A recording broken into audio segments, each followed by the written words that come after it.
6 வருஷத்திற்கு முன்னால் இசையமைப்பாளர் ஏ.ஆர். ரஹ்மான் என்பவர் ஒரு இன்டர்வியூவில் இயேசு கிறிஸ்துவை பற்றி சொல்லியிருந்தார்.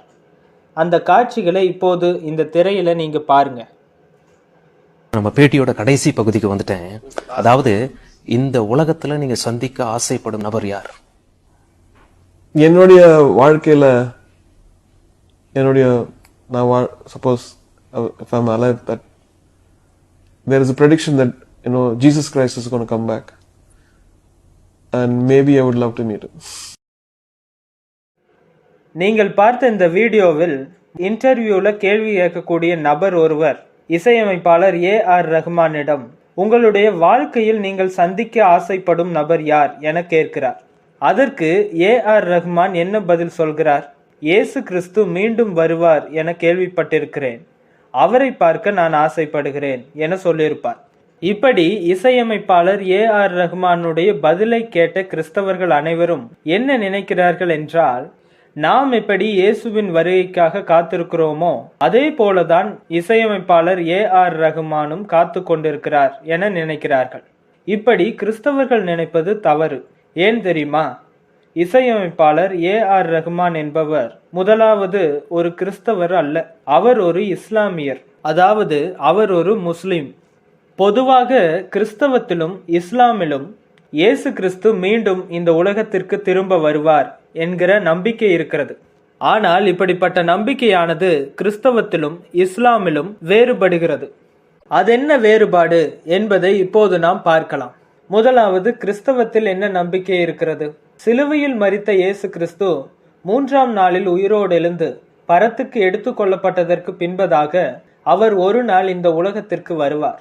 அப்படி வந்து தம்மை யாரெல்லாம் விசுவாசித்தார்களோ அவர்களுக்கு நித்திய ஜீவனை கொடுப்பதற்காக இந்த உலகத்திலிருந்து அவர்களை கூட்டிச் செல்வார் என்ற நம்பிக்கை கிறிஸ்தவத்தில் உண்டு.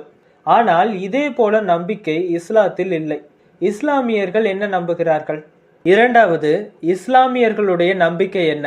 இயேசு கிறிஸ்து சிலுவையில் கொல்லவும் இல்லை, அவரை சிலுவையில் அவர்கள் அறையவும் இல்லை. எனவே இயேசு கிறிஸ்துவனுடைய மரணத்தை பொறுத்த வரைக்கும் சந்தேகமான ஒரு எண்ணத்தை தூண்டக்கூடியதாக இருக்கிறது. உண்மையாகவே இயேசு கிறிஸ்து சிலுவையில் கொல்லப்படவே இல்லை. அல்லாஹ் தான் இயேசு கிறிஸ்துவை தன்னிடமாக சேர்த்து கொண்டார். எனவே ஒரு நாள் இயேசு கிறிஸ்து மீண்டும் இந்த உலகத்திற்கு வருவார். அப்படி அவர் வந்து தான் சிலுவையில் போய் மரித்தேன் என்பதை யாரெல்லாம் நம்பினார்களோ அவர்களை பார்த்து, நான் சிலுவையில் மரிக்கவில்லை, என்னை சிலுவையில் யாரும் அறையவும் இல்லை, உங்களுடைய நம்பிக்கை தவறானது என்பதாக கிறிஸ்தவர்களுக்கு எதிராக சாட்சி சொல்வாராம். இதுதான் இஸ்லாமியர்களுடைய நம்பிக்கை. இன்னமும் நீங்கள் இதை தெளிவாக தெரிந்து கொள்ள வேண்டுமானால் அந்த வசனத்தை இப்ப திரையில காட்டுறேன், நீங்க அதை பாருங்க.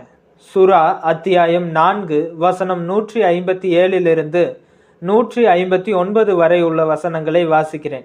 இன்னமும் அல்லாவின் தூதராகிய மரியமுடைய மகன் ஈசா மசீகை நிச்சயமாக நாங்கள் கொன்றுவிட்டோம் என்று அவர்கள் கூறியமைக்காகவும் அவர்கள் சபிக்கப்பட்டனர்.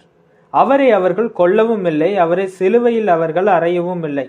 எனினும் அவர்களுக்கு ஈசாவின் தோற்றத்தை பெற்ற ஒருவரை ஒப்பாக்கப்பட்டது, அவரையே அவர்கள் சிலுவையில் அறைந்தனர். அதில் ஈசாவை கொலை செய்த விஷயத்தில் நிச்சயமாக கருத்து வேறுபாடு கொண்டவர்கள் அது பற்றி சந்தேகத்திலேயே இருக்கின்றன. சந்தேகமான எண்ணத்தை பின்பற்றுவதை தவிர அது பற்றி அவர்களுக்கு எந்த அறிவும் இல்லை. மேலும் அவரை உறுதியாக அவர்கள் கொல்லவே இல்லை. எனினும் அல்லாஹ் அவரை தன் பக்கம் உயர்த்தி கொண்டான். அல்லாஹ் மிகைத்தவனாகவும் ஞானமுள்ளவனாகவும் இருக்கிறான். வேதக்காரர்களில் எவரும் தாம் இறப்பதற்கு முன்னர் ஈசாவாகிய அவரை திண்ணமாக நம்பிக்கை கொள்ளாமல் இருப்பதில்லை. எனினும் மறுமை நாளில் ஈசாவாகிய அவர் அவர்களுக்கு எதிரான சாட்சியாளராகுவார்.